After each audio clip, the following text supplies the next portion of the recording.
In the lands shaded by Mount Olympus stood the region of Thessaly. It was a kingdom of fertile valleys and brave warriors, ruled by King Amyntor, a man known as much for his wisdom in council as his skill on the battlefield. In this setting was born Phoenix, son of Amyntor, whose life was destined to be a patchwork of exploits and misfortunes. Phoenix's childhood was spent within the walls of his father's fortress, in a court that was a microcosm of the Greek world, filled with heroes and sages, poets and prophets. The air echoed with the echo of Homeric chants, and the corridors vibrated with the passing of soldiers. From a very young age, Phoenix was molded by the rigor of his education and the nobility of his lineage. Amyntor, observing his son's keenness in learning, instilled in him the art of diplomacy and strategy, while Thessaly's most seasoned masters at arms taught him to wield the sword and ride with skill. Phoenix grew in stature and wisdom, and with each passing year, Amyntor's pride swelled like the sails of a ship in a fair wind. The oracles, who spun prophecies with dark and mysterious words, foretold that Phoenix would be involved in great events, and that his name would be remembered wherever deeds of valor and sacrifice were told. However, the shadows of a prophecy never fully reveal their meaning until destiny unfolds to its fullest extent. Phoenix shared not only studies and training with the sons of the nobility, but also the games and laughter of youth. His laughter was known in the training camps, and his voice was raised at banquets, reciting verses of ancient poets, or challenging his peers to friendly competitions. He was beloved by his peers and respected by his elders, a young man building a reputation that would transcend the confines of his home in Thessaly. However, a twist of fate was about to cast a shadow over the young Phoenix prince's promising life. Amyntor, for reasons that only court whispers could attempt to unravel, was faced with a situation that tested the relationship between him and his son. Amyntor, confused and blinded by malicious advice, invoked the wrath of the gods against his son. A baleful accusation fell upon Phoenix, that of having yielded to the forbidden charms of Amyntor's wife. The king's anger flared, fueled by misunderstandings and, perhaps, manipulation by those who wished to see Phoenix's downfall. Despite Phoenix's denials and his evident honor, Amyntor, in a fit of rage and spite, cursed his son with words that would echo in the annals of Olympus, that Phoenix would never beget children who could inherit his legacy or his father's throne. Wounded to the core of his being by his father's rejection, Phoenix decided he would not face him in battle. He knew that facing Amyntor would mean certain death, both for the king and for himself, and that was something he could not allow. So, with the first light of dawn, Phoenix decided to leave. He took with him only his armor, his sword, and what dignity he had left. His exile was a journey without farewells, without looking back to the lands he once believed he would rule. Phoenix traveled through unknown lands, crossing rivers and mountains, until his footsteps brought him to the region of Phthia, where Peleus, a man renowned for his lineage and valor in combat, reigned. Peleus' fame was so great that even the gods were said to have intervened in his fate. Upon his arrival, Phoenix was greeted with caution, but his noble bearing and eloquence caught the attention of Peleus, who saw in him a warrior and counselor of worth. The court of Peleus was a place of confluence for sages and heroes, where both the force of arms and the power of speech were revered. Peleus, who had his share of conflicts with the gods, especially with his liaison with the Nereid Thetis and the prophecies surrounding his unborn son, took an interest in the story of Phoenix. He listened carefully to the tale of the banished one, how his lineage had turned against him, and how he had chosen exile to preserve peace in his homeland. Impressed by Phoenix's wisdom and restraint, Peleus offered him refuge and a place in his court. Phoenix accepted, finding in the generosity of the king of the Myrmidons an opportunity to redeem his honor and build a new life far from the ghosts of his past. In Phthia, Phoenix quickly established himself as a pillar of the community. His experience and skills did not go unnoticed, and he earned the respect of the local warriors and inhabitants. Phoenix's mastery of the martial arts allowed him to train the soldiers of Peleo, raising their skill and bravery. But the court of Peleus did not live by war alone. Phoenix was also a man of culture, versed in the songs of the poets and the laws governing men and gods. His knowledge of diplomacy and affairs of state became invaluable to Peleus, who often sought his advice in complex matters. When Thetis brought Achilles into the world, Phoenix found himself faced with the opportunity to forge a new legacy.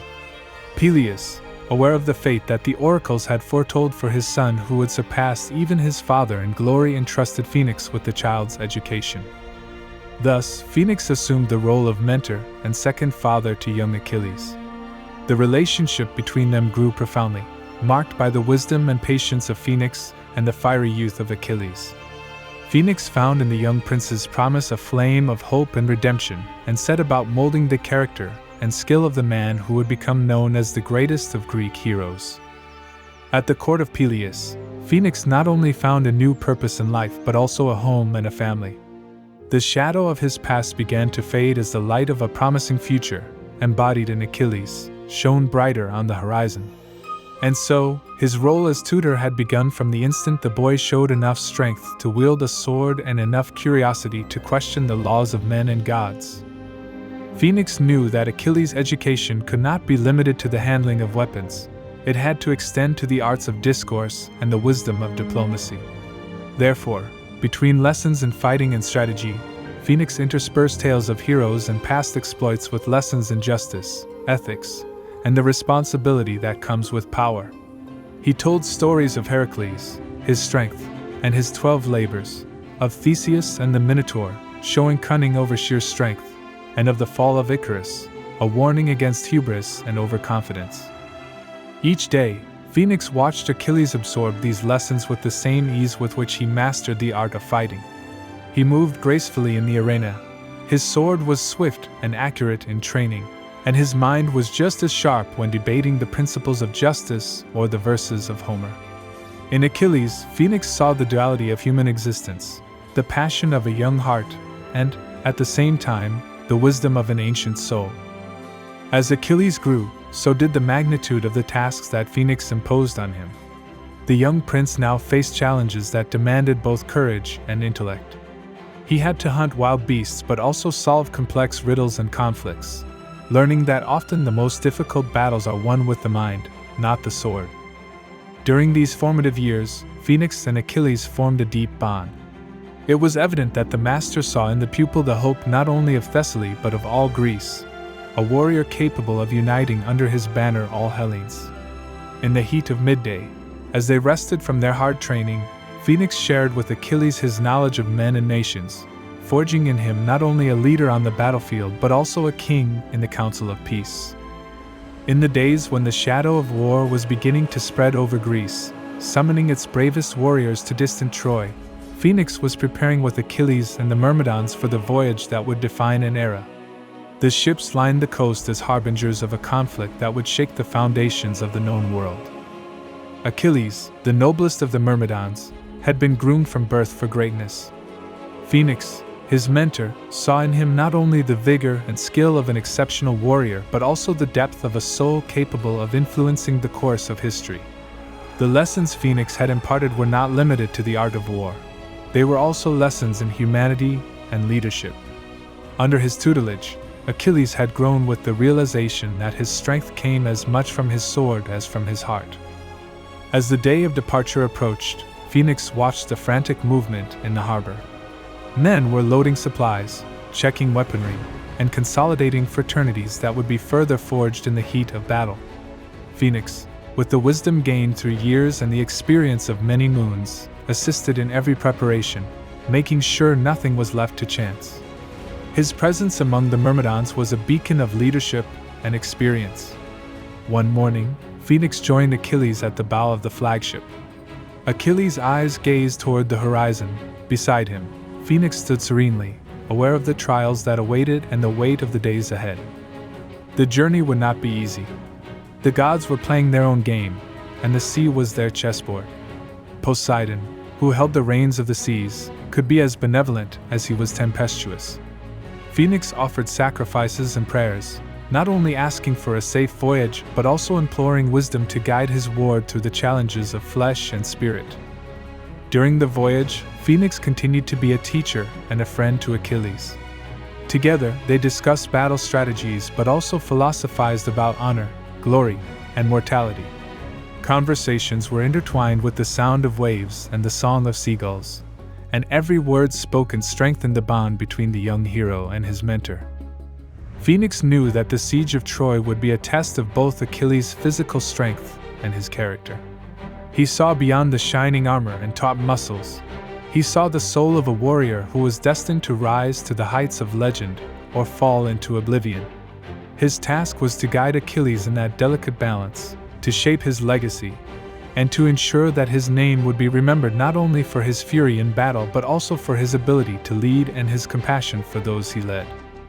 The voyage continued, with the ship cutting through the waves towards its destination.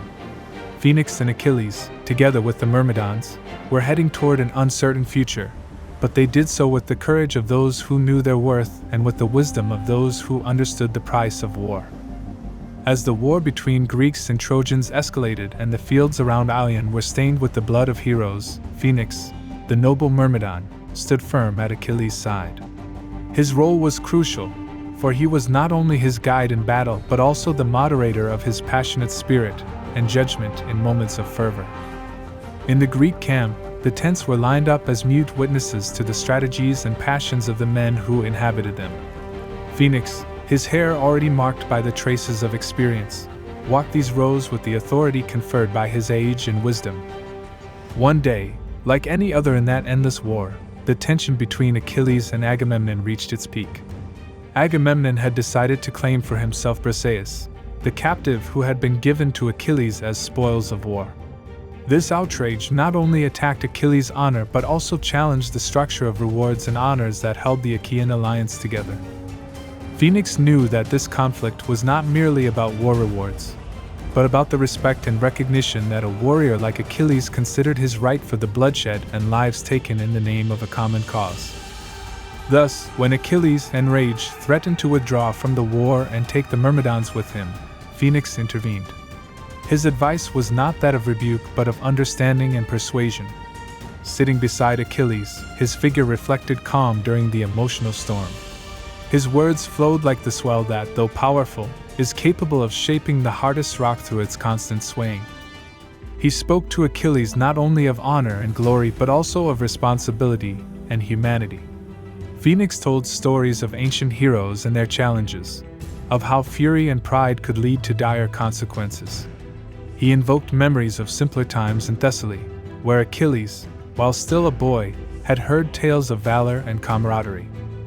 Night hovered over the camp, and Phoenix and Achilles, master and pupil, warrior and counselor, kept in dialogue as the moon ran its course. In the end, although Achilles would not relent in his decision to withdraw, the respect and affection between him and his former mentor remained intact. Phoenix, in his role as advisor, had done his duty, even though Achilles' will was as immovable as the fate written by the gods. The air was heavy with the dust and ashes of countless fires. The tents of the Myrmidons stood like silent ghosts in the twilight gloom. Achilles, the warrior whose fame resounded across the Aegean, was now plunged in the shadow of his tent, distant from the strife that shook the plains of Troy. The counselor knew that Achilles' wrath was no mere passing storm, but a deep wound in the warrior's pride, one that would not heal with sweet words or promises of booty. Agamemnon had committed the imprudence of stripping Achilles of his prize, Briseis, and in doing so had torn the delicate veil of trust and respect that must exist between kings and heroes. Yet Phoenix remembered well the stories of Achilles' youth, the predictions that Thetis, his mother, had shared with him. The duality of Achilles' destiny weighed on his heart: eternal glory with a short life, or a long life without a name in the songs of the poets. Phoenix longed to guide Achilles to the path that would unite honor with life, but the time for such decisions faded like mist at dawn.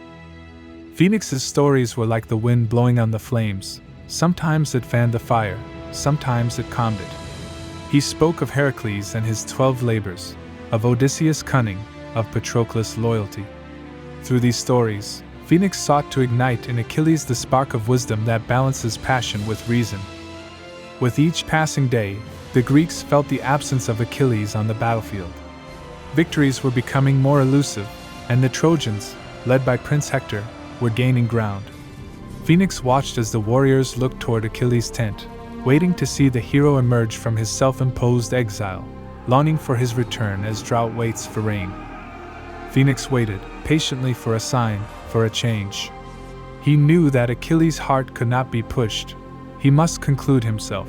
He must choose his path not out of anger or pride but out of that inner echo of greatness that Phoenix had seen shining in him from his childhood. The fall of Patroclus plunged the Greek camp into desolation, a grief that hung over Achilles with a particular intensity. Phoenix, the venerable tutor, stood by his ward, whose eyes reflected a storm of sadness and anger. Phoenix spoke to Achilles, evoking Patroclus' bravery, his heroic fight, and how his legacy deserved to be honored. Achilles, your grief is deep, but in the memory of Patroclus you will find the strength to return to combat and enliven the hope of our men, Phoenix said, knowing his words shaped Achilles' resolve. Looking at his former mentor, Achilles understood that his grief could be transformed into a tribute to his fallen friend. The wisdom of Phoenix, mixed with duty and brotherly love, impelled the hero to rise, not only for vengeance but to forge from his imminent return to combat an act of eternal homage to Patroclus. Phoenix, with his advice, had succeeded in getting Achilles to channel his mourning into action, preserving his friend's honor on the battlefield, and marking his destiny. Achilles, the pupil he had nurtured with a father's devotion, had fallen, his fate fulfilled at the hands of Paris' arrow, guided by the god Apollo.